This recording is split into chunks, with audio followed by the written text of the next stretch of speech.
On this episode of Black Girl Gone, I tell the story of Jessica Currin, who was 18 years old when she was found brutally murdered on August 1st, 2000, in Mayfield, Kentucky. 2 days before, Jessica told her parents she was having friends over to her new apartment and asked if they could watch her 7-month-old son. But the next day, when they arrived at her apartment to pick her up for church, Jessica was not there. 2 days later, her body was found behind the local middle school. She had been murdered and set on fire. It would take years before police were able to figure out what happened to Jessica that night and find out who was responsible. This is Jessica's story. This week's story is a very complicated story. There's so much information, so much speculation, and for some, still a lot of unanswered questions. The brutal murder of an 18-year-old girl in a small town in Kentucky was shocking, but the years that followed exposed how scandal, corruption, and murder are not just big city problems. Now, I will warn you that some of the details of this case are disturbing. Mayfield, Kentucky is a small town located in Graves County, about 3 hours from Louisville, not far from the Tennessee border. It's where Jessica had grown up. She was born November 29th, 1981, to her parents, Joe and Jean Currin. She had 2 brothers and a sister. For the most part, it appears that Jessica grew up in a pretty normal household and had a typical small-town childhood. When she was 9, the family moved to a ranch-style home on some farmland about 8 miles outside of Mayfield. Now, it's not clear what Jean did for a living, but Joe was a firefighter in Mayfield. Described as friendly and outgoing by her father, he said that Jessica would help organize family dinners, and she enjoyed taking pictures and filming her brother's sporting events. After middle school, where she ran track and was a cheerleader, Jessica attended Graves County High School. But during her freshman year, Jessica got into some serious trouble. According to her parents, in an interview that they did with the Courier-Journal in Louisville, Jessica had gotten into an argument with a boy at school when he pulled out a homemade knife on her. Jessica, who had a box cutter, pulled it out to defend herself, but she ended up getting suspended and for 6 months had to go to an alternative school in a neighboring town. The following year, she was able to return to Graves High School, but she was now a year behind her friends, and the transition back was difficult. In 1999, when Jessica was just 17, she found out that she was pregnant. And in December of that year, she gave birth to a little boy that she named Zion. It's not clear when, but Jessica ended up dropping out of high school.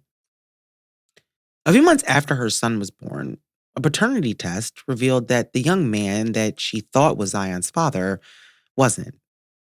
And her parents said that when she found out the results, Jessica was understandably upset. Now, who that young man was or what their relationship was like is unknown. But Joe said that the next day, Jessica told her parents that she wanted to move out. Her parents believed that her decision to move out of their home was driven by her desire to no longer live under their rules. By then, 18-year-old Jessica wanted the freedom of living on her own. But Joe and Jean begged their daughter not to move out. They worried that she was too young to live on her own. But Jessica persisted. And in mid-July, she moved into an apartment in Mayfield. After not completing high school, Jessica had made the move towards getting her GED. She had even taken the practice exam, which she had done well on. Her goal was to go to the community college in Paducah when she got it.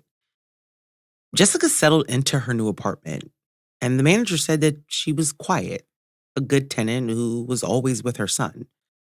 While living there, she befriended a young woman named Lindsay, and the two became close. Lindsay told the Courier-Journal that they had similar goals and had even enrolled at the community college together for that fall. But she also said that being young, they tended to hang out with quote unquote bad boys. Now, not long after moving out, Jessica confided in her mother, who she now believed was the father of her son. She told her mom that the man's name was Jeremy Adams, a white guy who lived in Mayfield and had a history of committing crimes and doing drugs. According to Tom Holland's reporting for the BBC, Jessica told her mom that Jeremy had raped her, and that's how she got pregnant. Jeremy, however, later denied that he raped Jessica. He also said that he was unaware that she was even pregnant or anything about a baby until after her murder. But the details of the alleged rape are not known, and I didn't find any information about whether or not Jessica or her parents ever went to police about the allegations. At some point, however, Jessica began seeing a young man named Carlos Saxton, and according to him, although they had only been dating for a few weeks, he really liked Jessica, and they had begun making plans to eventually move in together. Her adolescence had been challenging, but by the year 2000, it seemed as if Jessica's life was heading in the right direction and her future was looking promising. But a few weeks after moving out of her parents' home into her own apartment, Jessica's life was brutally cut short. On July 29th, 2000, Jessica asked her parents, Joe and Jean, if they would watch Zion for her so she could have some friends over at her apartment. After living in the apartment for a couple weeks, she wanted to have a kid-free Saturday night with some girlfriends. And so her parents agreed to watch Zion, who was 7 months old at the time, so that the daughter could have some fun. The plan was for them to come back to the apartment the next morning to pick Jessica up so they could all go to church together. But the next morning, when her family came to pick her up for church, Jessica was not home. Her parents went on to church. They didn't know where Jessica was, but they figured that she would turn up soon. But when they went back to her apartment later that morning, she was still not home. Day turned to night, and there was still no sign of Jessica. By Monday, July 31st, her mom, Jean, was starting to get worried. She told the Courier Journal, quote, "I knew something was wrong. No way Jesse is not going to check on this baby," referring to Jessica's son, Zion. Joe said that he was reluctant to go to the police because he didn't think that they could do anything about it. At the time, he was serving as both the fire department lieutenant and the Graves County Sheriff's Department bailiff, and so he just didn't think that he should report it yet. He believed that Jessica would be back. But 2 days after their daughter was last seen, a gruesome discovery was made behind the Mayfield Middle School.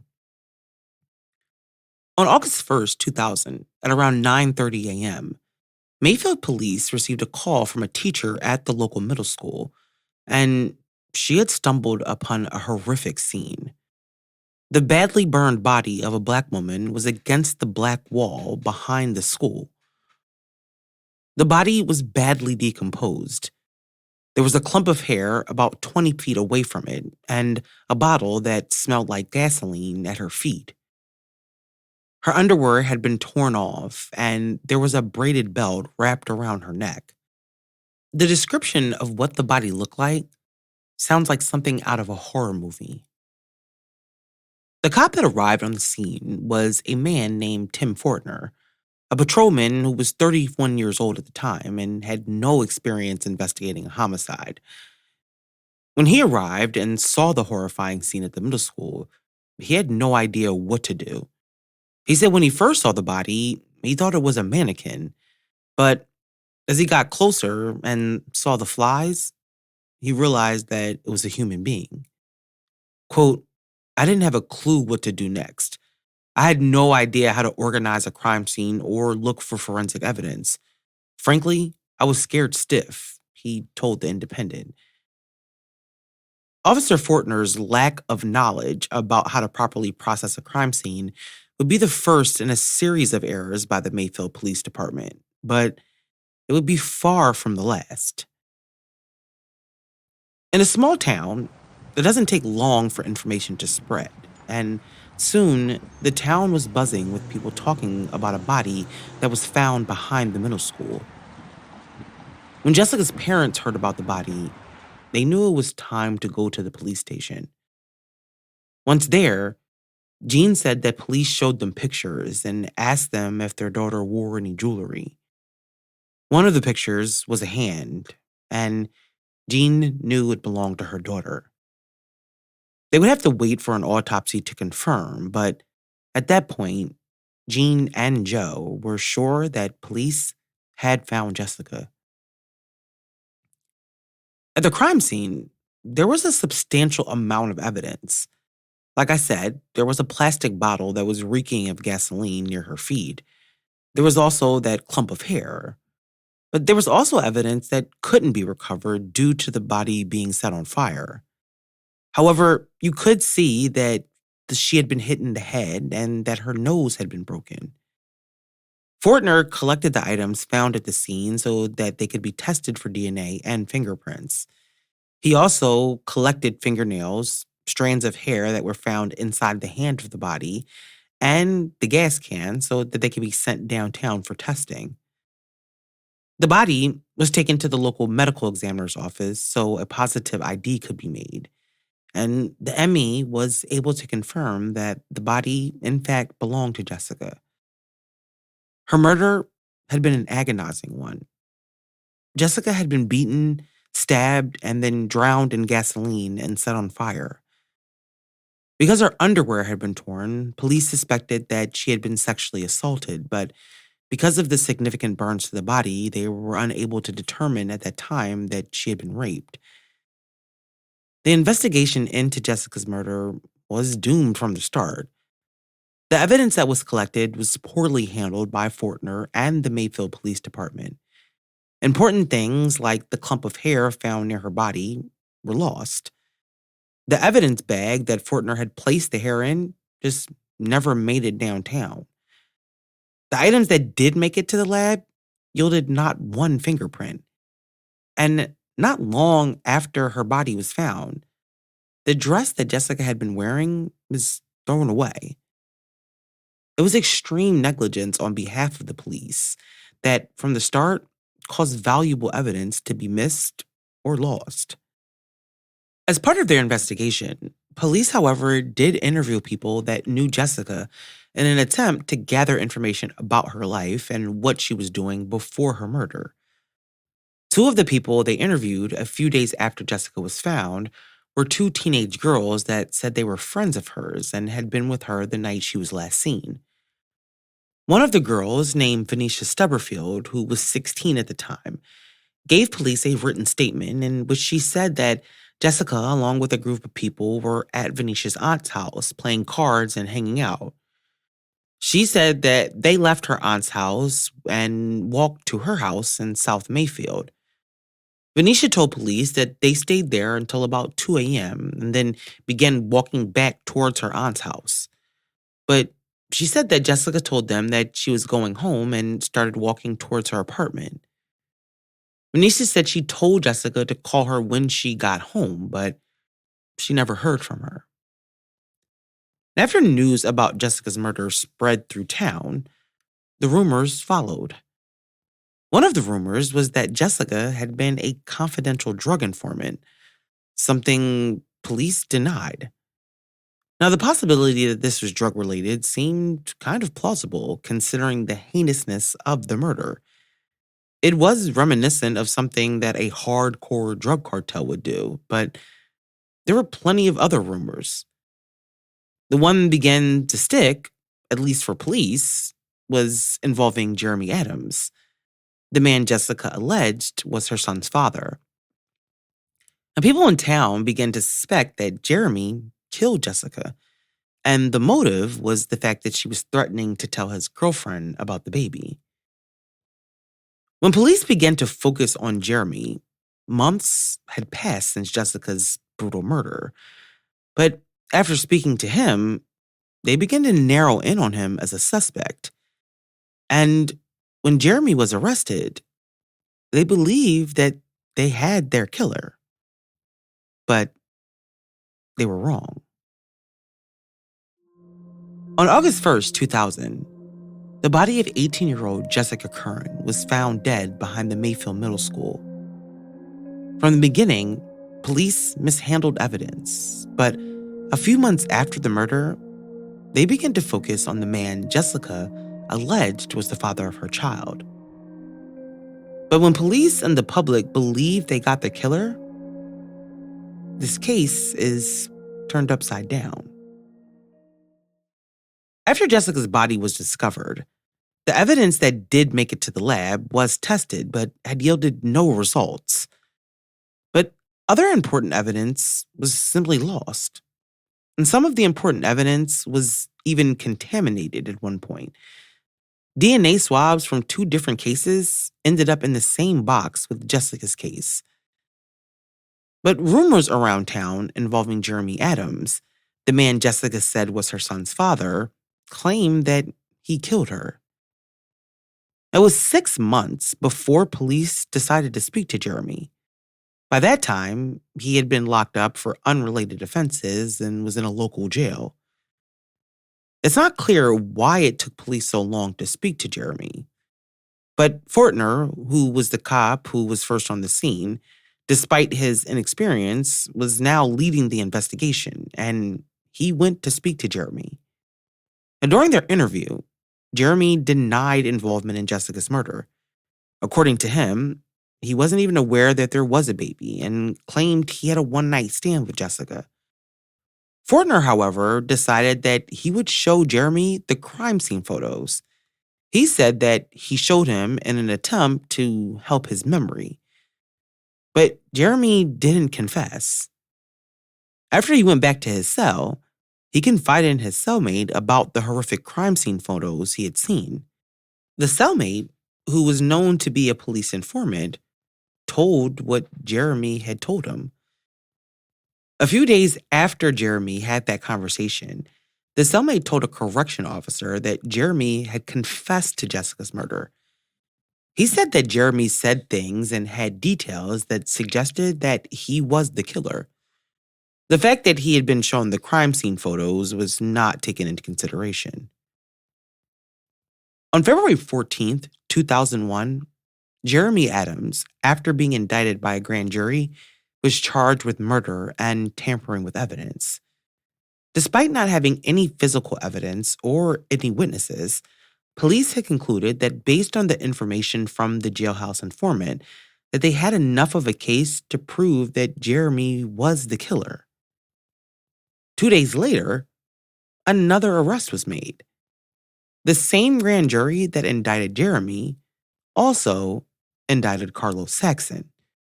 And if you remember, earlier in the story, Carlos was a young man that Jessica had begun dating shortly before her murder. Carlos' arrest came as a shock.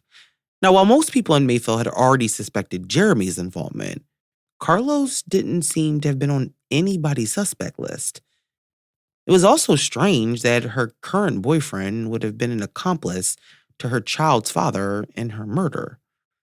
But according to police, they received an anonymous call to Crime Stoppers that Carlos was with Jeremy the night of the murder and that he was a known associate of Jeremy's. Carlos, however, denied even knowing Jeremy. And like Jeremy, police didn't have any physical evidence against Carlos either. Now, police at the time alleged that Jessica had been walking home from a party when she was approached by Jeremy, who led her to the middle school where he killed her, and that Carlos either helped commit the crime or helped cover it up. But all of the evidence police had was circumstantial and was supported only by the sketchy testimony of jailhouse informants. Jessica's family, however, was relieved when Jeremy and Carlos were arrested. Her father told the local paper that he was thankful to the police for working so quickly to solve this case. Little did they know that their search for justice was far from over. On February 13th, 2003, the day before Jeremy Adams' trial was set to begin, the judge in the case dismissed the charges against him. It had come to light that police had knowingly withheld evidence from Jeremy's defense attorney. Apparently, police were in possession of 18 pieces of evidence that they did not turn over. That evidence included an interview with a teenage girl who claimed that she had been the one who killed Jessica. Police claimed that they had concluded that the girl was lying and therefore didn't need to give it to the defense. Unfortunately, during discovery, you don't get to make those kind of choices. The actions of the police infuriated the judge, and he said he was tempted to put Tim Fortner, who was the assistant chief of police at the time, in jail over his actions. After all of the charges were dropped against Jeremy, the charges were also dropped against Carlos. After Jeremy and Carlos were let go, police found themselves back at square one. In late February 2003, the Mayfield police handed the case over to the Kentucky State Police. Fortner, who had led the failed investigation to that point, resigned after the charges against Jeremy and Carlos were dismissed. Despite the fact that the case was taken over by the KSP, the case went nowhere. After so much time was spent prosecuting the wrong men, they were now working from behind, not to mention all the evidence that had been lost or contaminated. It was a mess, to say the least. People in the community, however, were consumed by Jessica's murder. The brutality, the rumors, the arrest, and still, no one had been found guilty of Jessica's murder. One of those people was a woman named Susan Galbraith. Susan, like many in Mayfield, was struck by the case and had started on a mission to solve Jessica's murder. She began on her own, gathering police records and speaking to witnesses. As part of her investigation, she reached out to Tom Holland, an investigative reporter for the BBC, asking him to look into this case. And what Tom Holland found would be the key to unlocking the mystery of who really killed Jessica and what exactly happened to her that night on July 29th, 2000. Tom looked into the evidence that had been kept from the defense in Jeremy's case and found out that Fortner had been running a separate investigation into Jessica's murder. He had identified two men that he believed picked Jessica up that night and murdered her. Shortly after her body was found, a girl named Victoria Caldwell, a friend of Venetia Stepperfield, the friend who said that she last saw Jessica walking home, told police a completely different story. She said that Venetia told her that Jessica went their separate ways that night, but a white car with two men pulled up, and Venetia got in. She said that she then directed the driver toward Jessica, where they also picked her up. Venetia then said that Jessica and the two men got into an argument and that she got out of the car because she didn't want to be involved. Tom also found out that Fortner had also spoken to several neighbors in the apartment complex where Jessica lived, and a few of them claimed that Venetia had details about the murder that were not public at the time. Fortner said that he believed that Venetia had details that only someone involved in the murder would have. Subsequently, he charged Venetia, who was a minor at the time, with criminal facilitation to commit murder. He said that her knowledge showed that she had been criminally deceptive. It was 9 weeks after Jessica's murder, on October 20th, when Venetia was arrested. But after Venetia's arrest, Victoria began receiving threats about testifying against Venetia or providing evidence to police. As a precaution, Victoria and her mother were placed into protective custody, but just before Venetia's trial was set to begin, Victoria recanted her statement, and she and her mother left Kentucky and moved to California. With Victoria gone, the charges against Venetia were dropped. But Victoria's statement wasn't the only interesting thing Fortner found in the weeks following Jessica's murder. He learned that night that there was a party being held at the home of a local man named Greg Starks. There were about 7 people gathered at his home drinking and allegedly doing drugs. And one of the people at the party was a man from out of town named Quincy Cross. People at the party reported that Quincy had been acting strange all night and kept saying that he wanted to find women.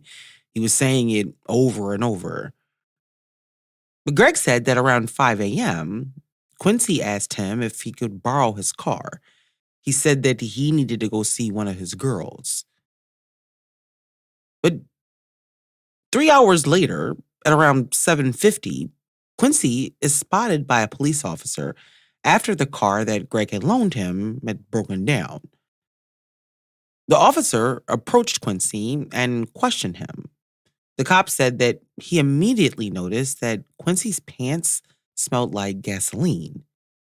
The cop also noticed that Quincy was not wearing a belt, and in the back seat, he had a gas canister, which Greg said didn't belong to him. Quincy gave the cop a fake name, date of birth, and a fake social security number. When Quincy went back to Greg's house, he too said Quincy smelled like gasoline and also noticed that he wasn't wearing the belt that he had on before he left. A belt that he described as being similar to the one used in Jessica's murder. Not long after Quincy returned to the house, Greg said that another man named Austin Leach came to the house and spoke to Quincy. Austin also drove a white car. Now, Fortner did interview Quincy after receiving this information, but he denied any involvement and refused to answer any more questions by police. But despite the compelling evidence police had about these alternate suspects, they still decided to pursue charges against Jeremy and Carlos, and then withheld critical evidence, resulting in the charges against them being dismissed. It's hard to understand what Fortner and the Mayfield Police Department were thinking, but Tom Holland's investigation had turned this case in a whole new direction. For years, rumors had swirled around this case, but this was the first time that someone actually presented facts that might lead to Jessica's killer. In 2006, the Kentucky Bureau of Investigation got involved in this case after Joe, Jessica's father, was able to convince the state attorney to reassign the case. Having the resources from the KBI meant that there would hopefully be more effort put into solving Jessica's murder. But Susan Galbraith, after contacting Tom, was continuing her investigation. As part of her work, she set up a website to inform people about the case and to receive tips.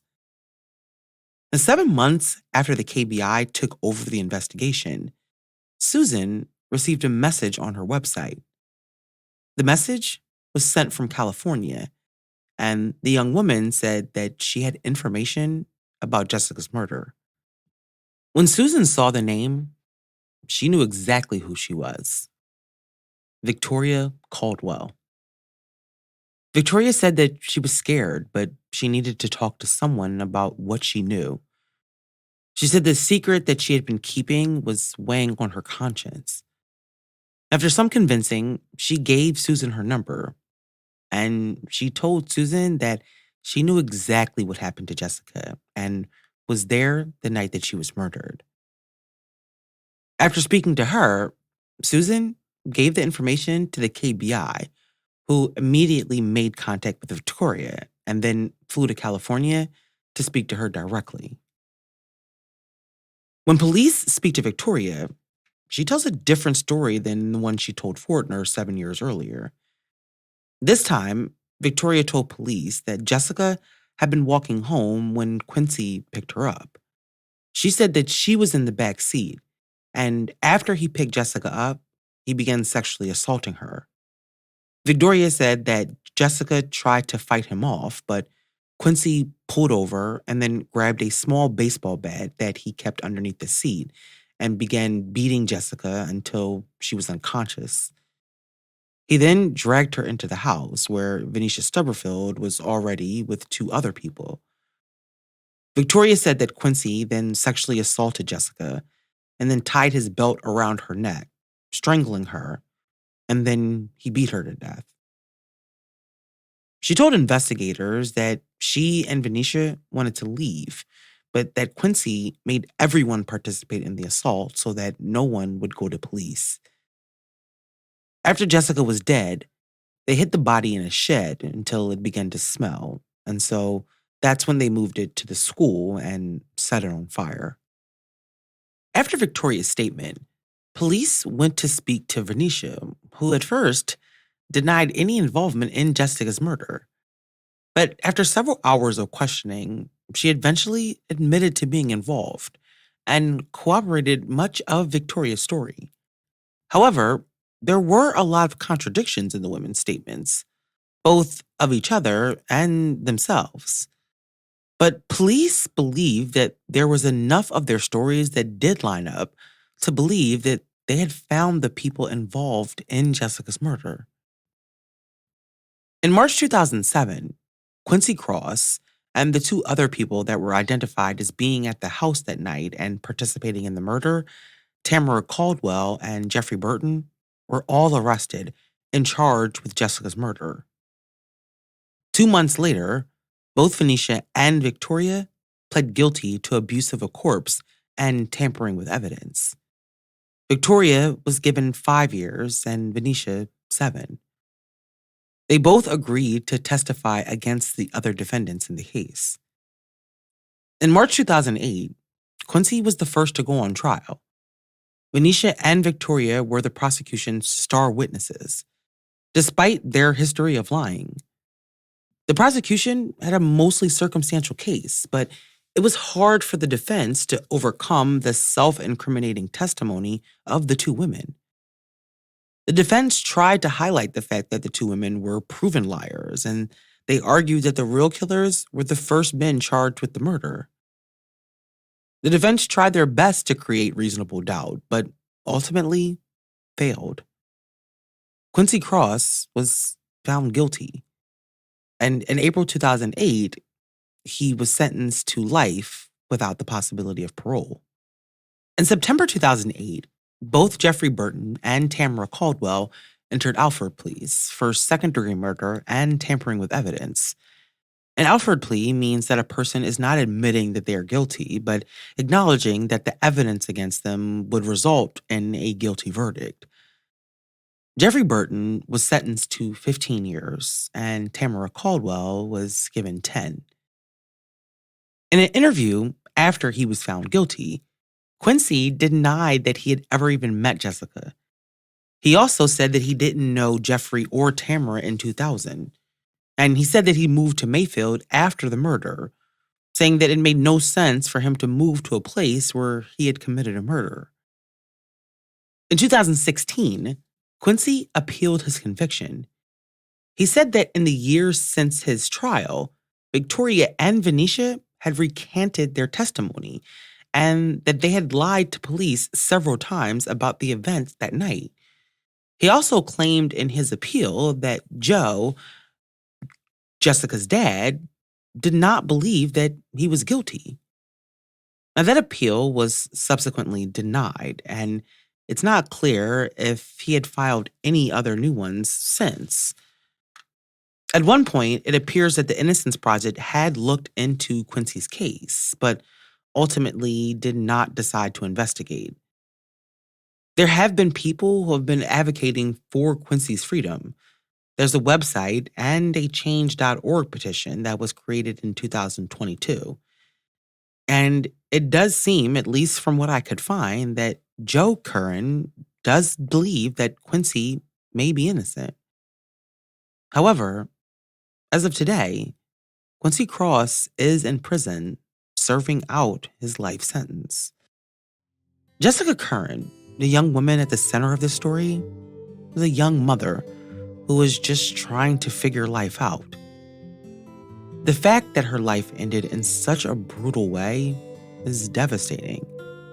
And the fact that the people that she thought were her friends participated in it is heartbreaking. There are a lot of things that went wrong in this case. A lot of time wasted and a lot of mistakes made. And although we may never know exactly what happened to Jessica that night, we know that she did not deserve what happened to her. May Jessica Currin rest in peace. Thank you for listening to this week's episode. Don't forget to follow us on Instagram, Facebook, YouTube, TikTok, and Threads.